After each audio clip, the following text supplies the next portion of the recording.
Hello and welcome. Today I'll be breaking down my arcade synth for my digital electronics final project, and I'll be explaining just how it's set up and a little bit about like what the code does.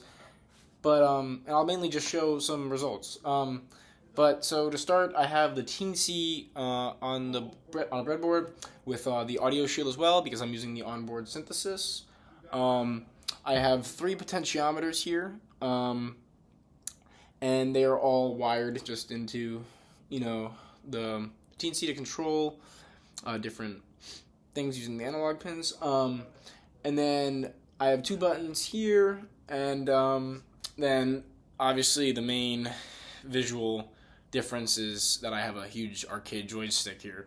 And just to talk about it, the arcade was definitely a big inspiration within how the synth worked.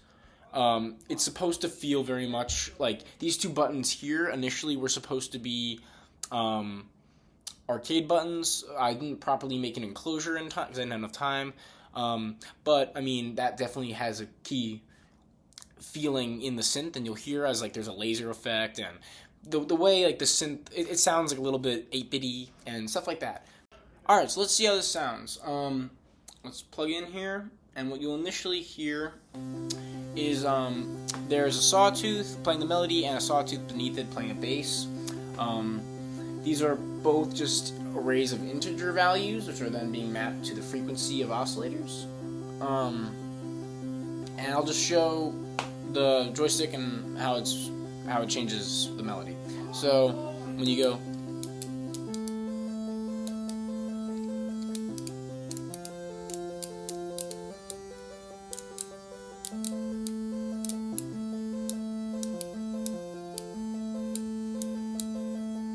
so one feature about the joystick is some of the sequences are just the backwards version of that sequence, so that can allow for something like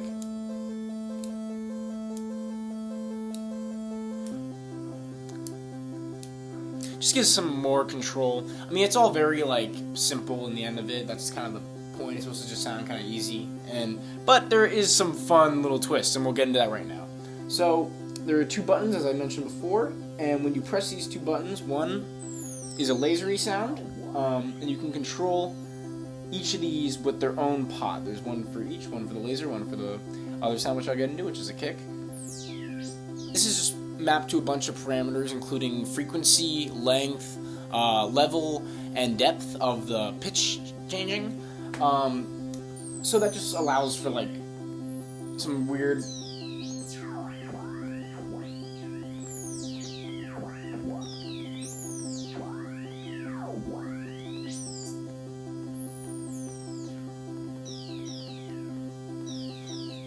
yeah, it's fun.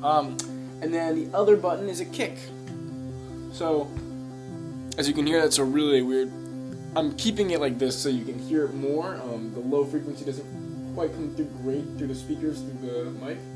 But, just like the laser, you can change all of those previously mentioned parameters, such as frequency, length, level, and depth.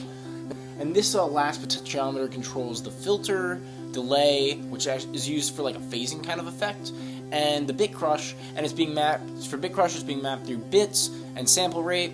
For filter, it's being mapped through the frequency and the resonance is at a really high peak. And for the delay, it is being mapped to the speed of the 2 delays that follow the initial signal. So let's just show how this can sound, because this gets pretty fun, especially because of that resonance mixed with the bit crushing. It gets some weird results. You'll see.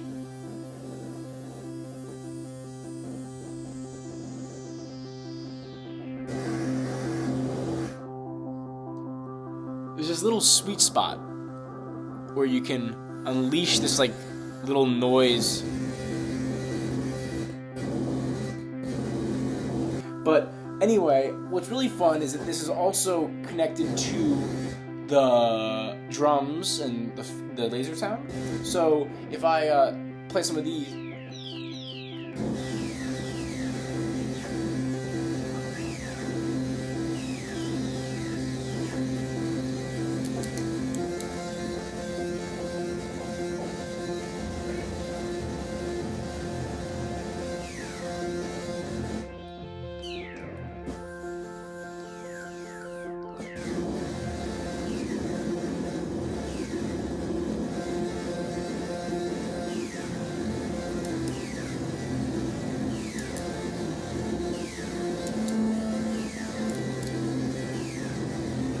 And I mean, that's a pretty noisy sound, but that's really what I was going for. My last, for analog electronics, I made another noise kind of synthesizer.